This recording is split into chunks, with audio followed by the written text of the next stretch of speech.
TikTok star, YouTuber, psychic medium, actress, dancer, singer. She really does it all. Kelsi Davies, thank you for joining me. Thank you for having me. I'm so excited.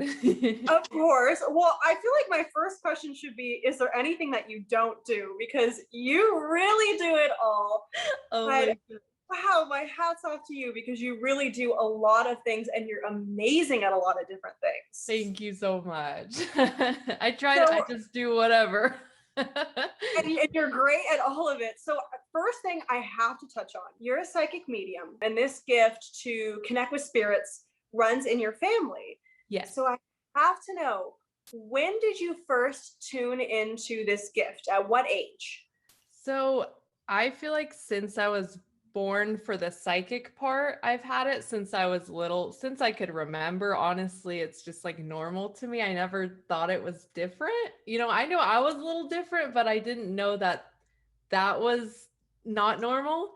And then my mediumship kind of developed quite recently. Like I always had kind of mediumship there, but I kind of blocked it out because I was like scared of it. I was terrified of ghosts, like, like I was mortified, but I always knew they were there. And that's why I was so scared of them. And then once during COVID, I just started really tapping into my mediumship and realizing like that I can do a lot of things and I can talk to spirits and like know how they died. And it's been crazy. It's been nuts. Well, I was gonna ask if it scared you, like when you first kind of like honed into this. So I guess it did a little bit, but you've kind of become a master at the craft. A lot of the content that you do on TikTok is paranormal based, and you work with Lola, the haunted doll. How did you and Lola cross paths? So it was so weird. I was driving one day and I always say like I had this weird epiphany where I was like, I should get a haunted doll, which is like weird because like you don't really do that. No one really thinks of that, I was like, maybe I should get one because I don't know. I thought maybe I could connect with like a friendly ghost. Maybe it would kind of help me understand a little more. So I went on eBay and there was this woman, Fire Torch Findings, and she was selling haunted dolls. And a lot of people do collect like haunted items. It's like a thing that people do. And I just saw her photo and I've always felt energy through photos. Like I think that's the psychic part. Like ever since I was little, I would go through like I would be at my grandma's house going through the photo book because I really liked the energy that I was getting, but I didn't really understand why no one else wanted to look through the photo books. It was just they didn't have a gift like that, right? Okay. Yeah. I thought it was normal. So then I just saw Lola's picture and I instantly just liked her energy and I really felt something and I just pressed by. I didn't even read about her. Didn't know one thing about her. So I told my friends, I was like, oh my God, like I just ordered a haunted doll. Like I'm so excited. And they were like, well, what's her story? I was like, I don't know. We'll learn. We will learn. Yeah, I was like, I don't know. But now I know like so much about her. I see her literally every day. Like in the back of my car, I'll see her curly hair sitting behind me, or I'll see her like right now, she's standing by my fireplace. Like she's just chilling. I love it. And so, of course, when you do the content with Lola, a lot of things come to light. Forgive me because I don't know what they're called, but they're like copper dowsing rods. Yeah, dowsing rods. Okay. Do you ever get scared behind the scenes? Obviously, at this point, like you're like a master at the craft. To you, it's normal. You trust Lola. But have any experiences caused you to get a little bit creeped out behind the scenes? Yes, 100%. Even today, there was this little boy. He came to me and half of his face looked like it was missing. Like he didn't have an eye, and he was just like kind of following me around all day. And I don't know, he just started really creeping me out. So there's that. Justifiably so. Yeah. And then I guess my scariest moment was when I almost got possessed. That really sucked. Yeah, I can imagine. Yeah, that's when I got into crystals and like sage and protecting myself after that. If I didn't have like sage that night or crystals, like my friends had them, like I don't know what would have happened. There's good and bad with everything. That's definitely the bad part about having gifts. I can only imagine. You have a lot of crazy stories, and you've taken some of these stories and you put them on your YouTube for your podcast, Intoxicated, Yeah. which, by the way, for everybody watching, she has an episode where she goes into depth on how she figured out she was a medium. You've covered a lot of cool things on the podcast already. What else can fans anticipate? I definitely want to keep going with, sharing my stories. Like I just posted a lot of stories about, my mediumship and crazy experiences I've had. When I went to Jojo Siwa's house and I gave Tana Mojo she tweeted about it and she started crying. It was just intense, but I definitely plan on sharing more of that and going into more conspiracies. And I don't know, I like asking the spirits what they think of aliens and stuff. So you could probably expect that as well. Asking spirits about conspiracies is kind of interesting. For sure. You just cover such a cool amount of stuff. It's you really do hit all bases for such a wide fan base, but it's so good. I did watch the episode at Jojo Siwa's house during Pride, and I was getting chills. It was yeah, it was so crazy. Good. I knew that the guy was gonna get engaged and in what July. month. You waited to put that in. I did wait. I just wanted to make sure, I don't know if they watch, they probably don't, but I just wanted to make sure, I didn't put that out there before and ruin the engagement. So I definitely made sure I waited. Aside from that, you also act, dance, and sing. Have you always had a love for those passions? Yes, ever since I was young, I took acting classes. I was a gymnast, and then once I quit that, I started doing acting. And then at my acting classes, when I found a flyer for dance classes.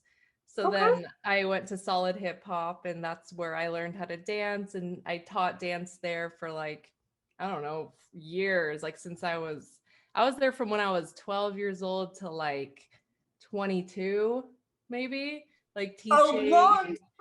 A long time, yeah. So I really liked that, and I did acting as well on top of it. And then all the paranormal stuff just started, I just dug in, man. I'm so glad you did. And so with singing, you recently released your new single, Heartbeats, which kind of hones a message of reclaiming who you are. I feel that's kind of a good way to encompass it. So tell me about that song, about the creative process and what it means to you. I was actually in a very toxic relationship when I was around 19 years old. He was my first love and everything, and I didn't know what a real relationship was supposed to be like. So I was kind of trapped in this horrible relationship where he would check my phone every 30 minutes. My Snapchat location had to be on. I wasn't allowed to hang out with anyone. It was just really toxic, and it really just weighed down on me, as a person, and I was just not myself. So once I got out of that relationship, I feel I really found myself. And he it was funny because actually I would have paranormal experiences at his house, and I would tell him and he would yell at me stop, no, you're kidding. Yeah, would yell at me for it. So I was not even allowed to express that part of myself that runs in my family, that's just in me. So I messaged Cameo Vago. They're two super talented artists from London. I messaged them and I told them my story, and I was I really want to make I want to make light of this situation. I want to something so negative in my life. I just wanted to add positivity and make it into a positive thing, where I really dug in and found myself and was able to get out of that. So they wrote the song and they produced it and did amazing. And I was shook. And then the music video, I actually played the song for my friend Gage Wayne, and he loved it. And he was like, oh my God, I actually like directing and stuff. And I was like, oh my gosh, this is perfect. We can do this. So I wrote the storyboard that day, and we were partying and, we were just having fun in Palm Springs. So I wrote the storyboard, and he just started going off, and we got it done like that month, literally. Like it was such a fun process though. And I had Pride House LA, they came, like they actually helped me come out as pansexual. And they're just like, I got to have my closest friends with me, and it was such an amazing process.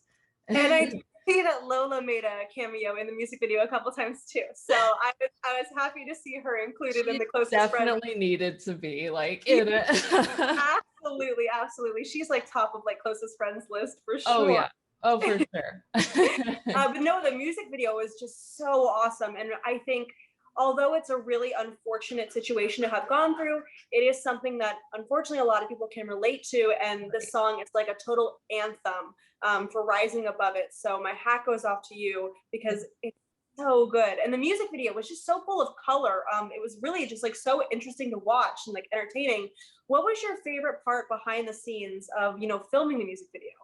I guess it was just having, like the part with everyone, the LGBTQ part. I just really loved having that and having everyone just be so accepting. And so the energy was just amazing on set. Right. Like it was just so much fun. Everyone was full of energy and life and not afraid to be themselves. And we had someone that was Rosie, and he is a drag queen. So Okay. he made a cameo as well. And I wanted diversity. I wanted everyone to be united.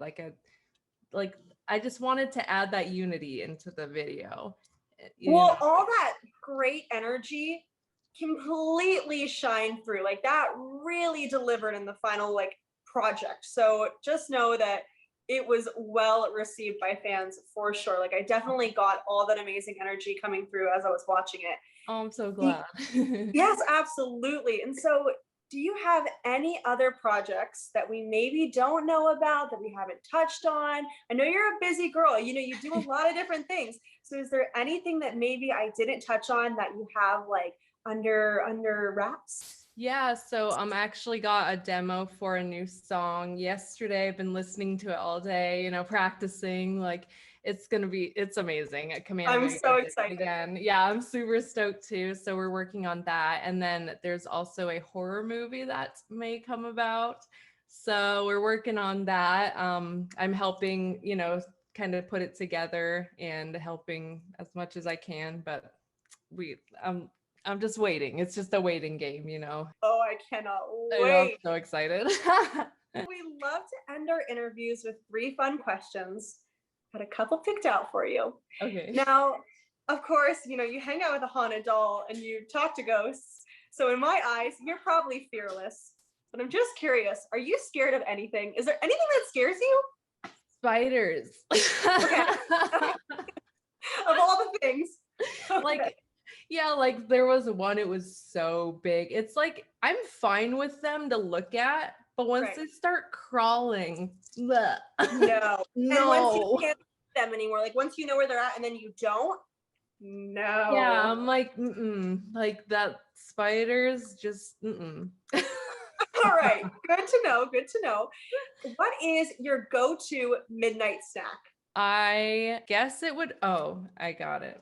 It is dark chocolate peanut M&Ms and pretzels mixed together. You put them both at the same time and it's amazing. So good, because I love the chocolate pretzel M&Ms. You ever had those? Yeah. So like putting it in with the peanut. Okay, yeah.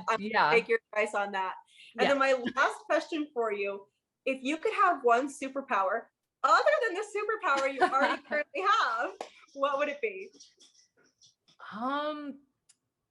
I guess, I don't know. I feel like I'd do something cool, like maybe teleport or something. Okay, I like that. Go wherever you want to go. If a friend needs help and I'm like, you know what? I'm on my way. Boom, I'm there. Right there.